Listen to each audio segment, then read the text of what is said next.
pembahagi tembereng garis, divisor of the line segment. Katakan titik P, katakan kita ada satu garis lurus AB. Jika titik P adalah membahagikan tembereng garis AB ini dalam nisbah MN. Okey, AB nisbah P ini membahagikan AB kepada dua bahagian, yang di sini lebih panjang M dan di sini ada yang lebih pendek N. So daripada carta kartis ini, apa yang kita dapati ialah panjang CD ini, jika titik A ialah X1, Y1, titik P ialah XY, titik B ialah X2, Y2, maka panjang CD ini adalah X tolak X1. Panjang DE pula, DE di sini, panjang DE ialah X2 tolak X. Panjang PG, okey, PG yang menegak. So, panjang PG yang menegak, kita lihat Y. PG ialah Y tolak Y1. Panjang BF, BF menegak juga, BF ialah Y2 tolak Y. Okey, itu ialah konsep yang kita akan pakai. So, kita lihat dapati bahawa di sini kita boleh membentuk dua segitiga, iaitu satu segitiga yang besar dan satu segitiga yang kecil. Okey, segitiga yang besar ini dengan segitiga yang kecil ini adalah segitiga yang sama, di mana sudut mereka adalah sama, di mana ketiga-tiga sudut mereka adalah sama.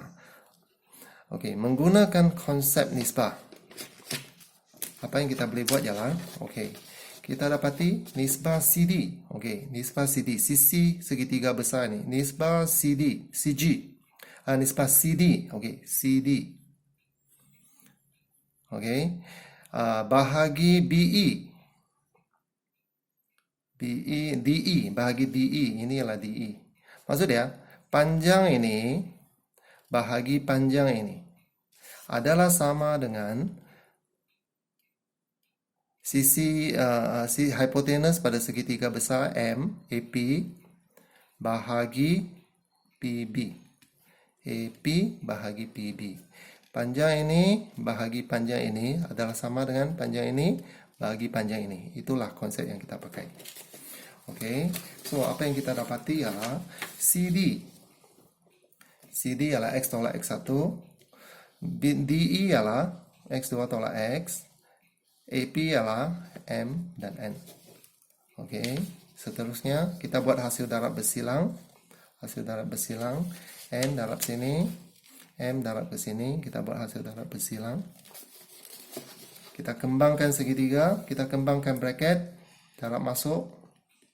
Kita dapat yang ni. Kemudian kita kumpulkan X, sebab kita hendak mencari nilai X. Kita kumpulkan X. Okey, kita kumpulkan X.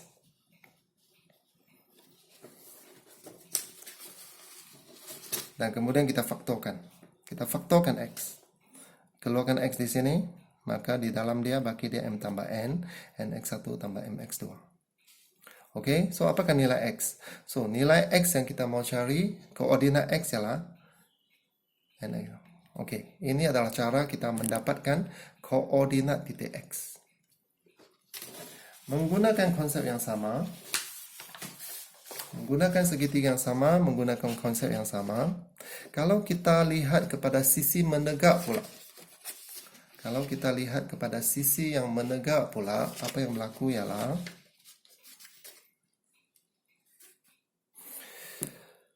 nisbah PG, iaitu nisbah ini, kepada nisbah BG segitiga yang kecil, PG kepada BF.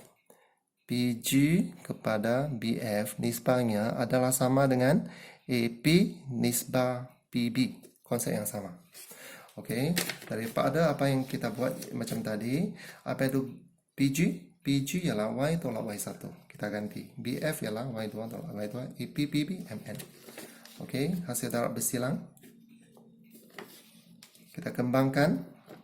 Kita kumpulkan Y sebab kita hendak mencari Y. Ini dipindah ke sini, ini dipindah ke sana. Tolak jadi tambah, tolak pindah sana jadi tambah. Kita faktorkan sebab kita hendak mencari nilai Y. Kita faktorkan. Okey, apa yang kita dapati? Nilai Y ialah ini. So, kita sudah mendapat koordinat titik Y di sini. Okey, so secara kesimpulannya, Untuk mencari pembahagi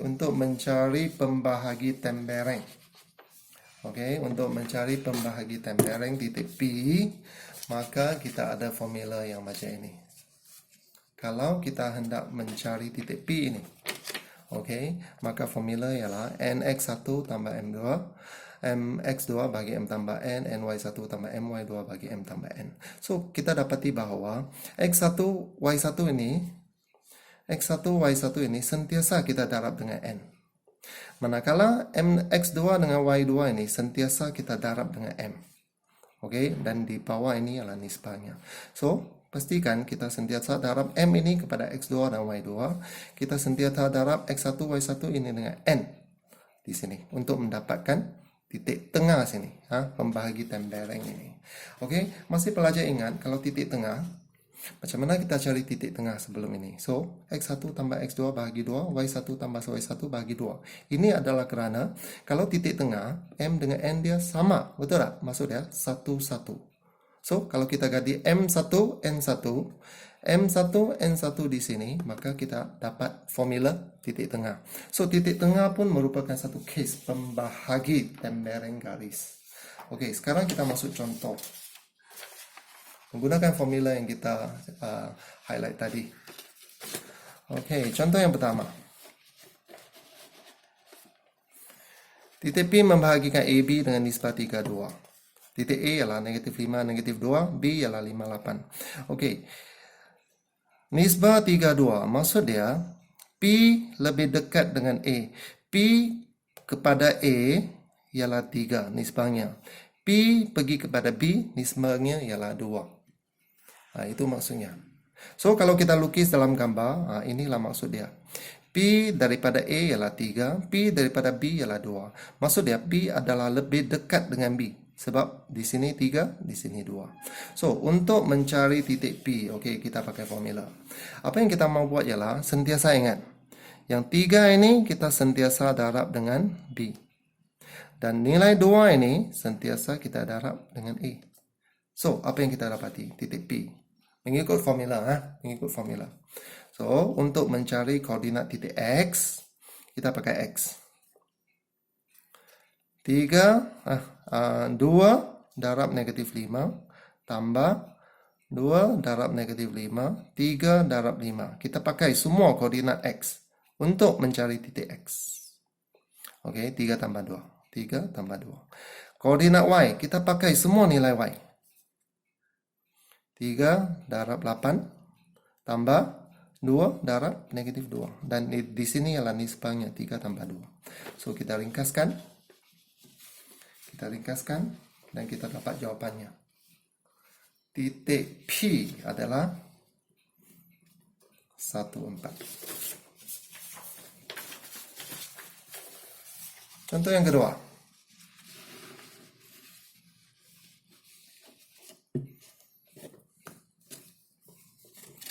Contoh yang kedua. Titik A negatif 73. Titik B XY. Sekarang diberi pembahagi tembereng garis. P kita sudah tahu. Ini adalah 5, negatif 3. Tetapi kita tidak tahu titik B. So, apa kita buat? Kita menggunakan formula yang sama. Okey, ingat. Formula ini memberikan kita titik P. So, titik P adalah titik yang di tengah sini. Pembahagi tembereng. So, titik P ialah, masih ingat, kita mesti silangkan dia. Yang 3 ini darab dengan B. Dan 1 ini kita darab dengan A. Kita mesti silangkan dia. Kita mesti darab secara bersilang. So, apa yang kita dapati? 3, kita untuk mencari koordinat X, kita gunakan X dulu. 3 darab X tambah 1 darab negatif 7. Bahagi 3 tambah 1. Ini adalah nisbahnya. Yang kedua, koordinat Y, kita pakai semua koordinat Y. 1 darab 3. 1 tambah 3 darab Y. 3 darab Y tambah 1 darab 3. Maka kita dapati okey, titik P. Titik P ini kita sudah tahu. So, titik P ini adalah 5, negatif 3. Okey, kita ringkaskan dan kita membanding sekarang. Okey, kita membanding sekarang. Bagaimana kita banding? Yaitu kita banding koordinat X dengan koordinat X, Koordinat Y dengan koordinat Y. So, koordinat X dahulu. Kita membandingkan koordinat X dahulu. 3X tolak 7 per 4 sama dengan 5. So, daripada apa yang kita dapat, hasil darab bersilang 4 pindah sana, darab dengan 4, kita dapat 20. Pindah sana jadi 27. So, X ialah 9. Okey, kita bandingkan koordinat Y pula. Sekarang kita bandingkan koordinat Y pula. So, negatif 3 sama dengan 3Y tambah 3 per 4. Sama, hasil darab bersilang, 4 pindah sana, darab, negatif 12. Pindah lagi, jadi negatif 15. Y sama dengan negatif 5. So, kita sudah dapat koordinat B ialah 9, negatif 5. Okey, kita sudah dapat. Okey, contoh yang ketiga.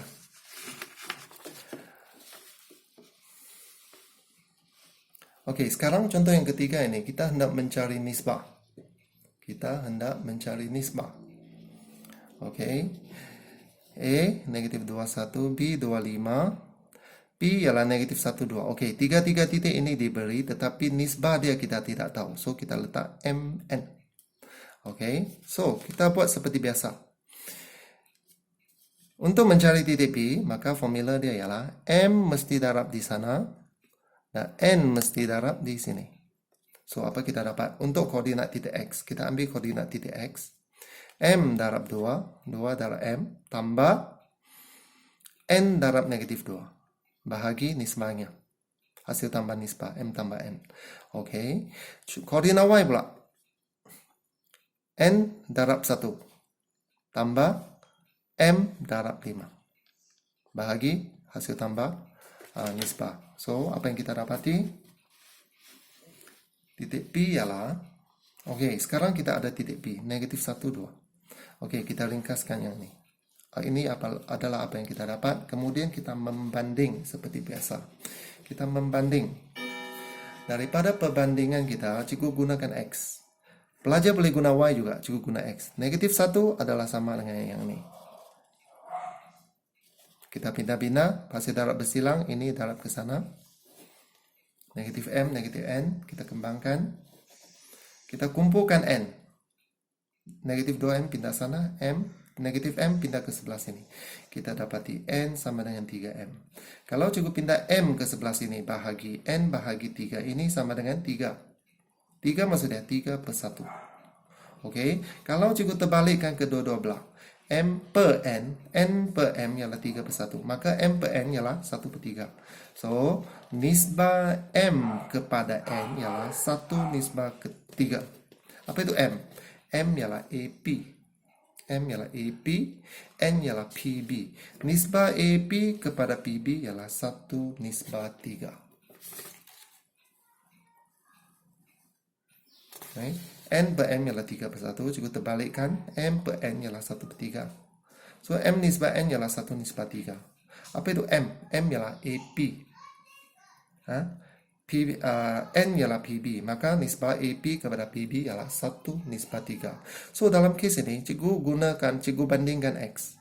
Pelajar juga boleh pelajar juga boleh membandingkan Y. Kamu boleh guna nilai 2 dan ini. Dan akhirnya, kamu akan dapat jawapan yang sama juga.